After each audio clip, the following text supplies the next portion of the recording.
今年匠心全港青少年珠寶製作工藝比賽2026中學組嘅比賽題目就係中國嘅舞獅。咁我哋要求呢，就係跟住呢個舞獅嘅輪廓線啦，然後用桌工鋸咗個外形出嚟。同學鋸咗醒獅輪廓之後呢，咁就可以運用水彩顏料呢，自由創作喺上面填顏色。首先我哋會介紹下我哋行內俗稱桌工或者線鋸嘅工具係點樣用。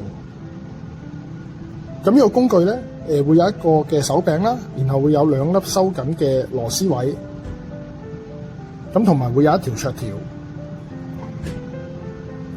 咁我哋咧要先將呢個桌工嘅前端晾喺個台恤上邊，然之後手柄就用肩膊位固定，雙手可以離開。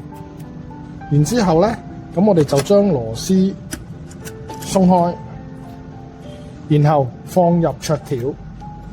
咁桌條咧係會有順紋同逆紋嘅。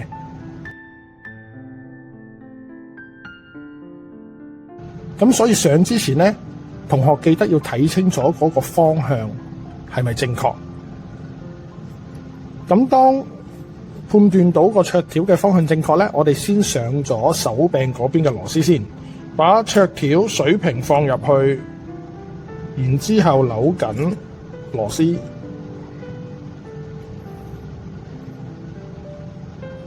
然後再將前邊嘅桌條擺入去嗰個螺絲中間嘅空隙之中，然後膊頭微微向前俾力，然之後收緊螺絲。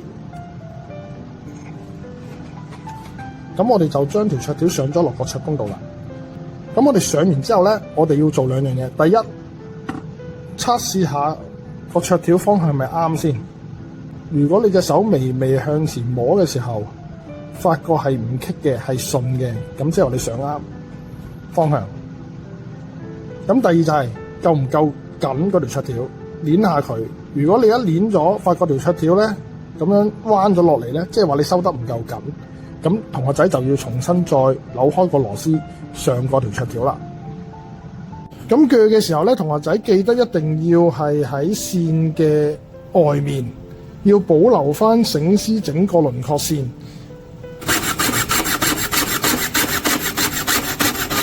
咁去到呢啲角位嘅時候咧，咁同學仔就要原地上下拉個桌工，然後慢慢轉方向。你可以係個工件轉，或者係個桌工轉方向。咁同學仔記住鋸嘅時候咧，隻手一定唔可以喺嗰個桌條嘅前邊。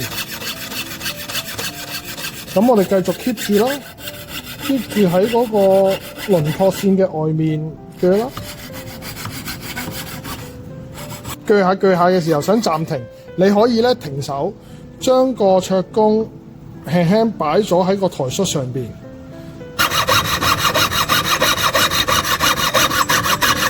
同學仔鋸嘅時候咧斷咗條桌條咧，咁我哋可以換個條桌條落去嘅。咁首先同學仔要留意翻嗰個桌條嗰個方向啦，順紋逆紋嘅方向啦。咁然後我哋先上咗近自己嗰邊嘅螺絲先，扭緊佢。咁然之後咧，我哋就可以喺翻你斷嗰個位置穿翻入去裡面。咁然之後咧就水平啦，水平，然後微微個肩膊位向前俾少少力，然後就扭緊埋前方嘅螺絲。咁我哋就可以上翻條桌條，咁就可以繼續桌落去啦。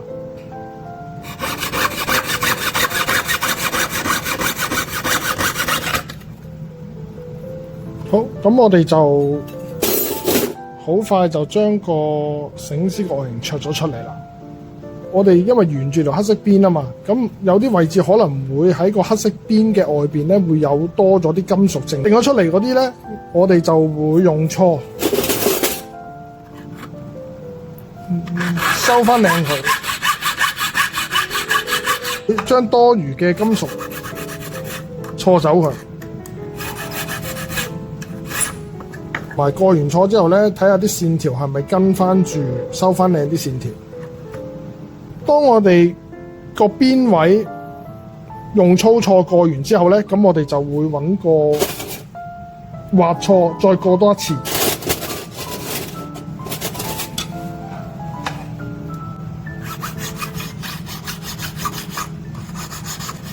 令到啲粗紋咧變成幼紋。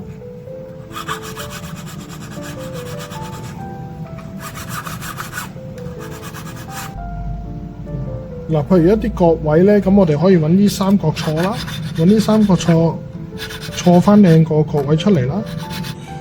咁我哋開始就用啲水彩去自由創作啦。係啦，咁咧同學仔會見到有啲冇絲嘅輪廓線嘅，係啦，咁嗰啲輪廓線咧係幫助你創作嘅啫。咁如果你認為嗰啲輪廓線係唔係你想創作嘅嘢咧，咁其實你可以用你嘅水彩去遮蓋佢，然後再自己創作嘅。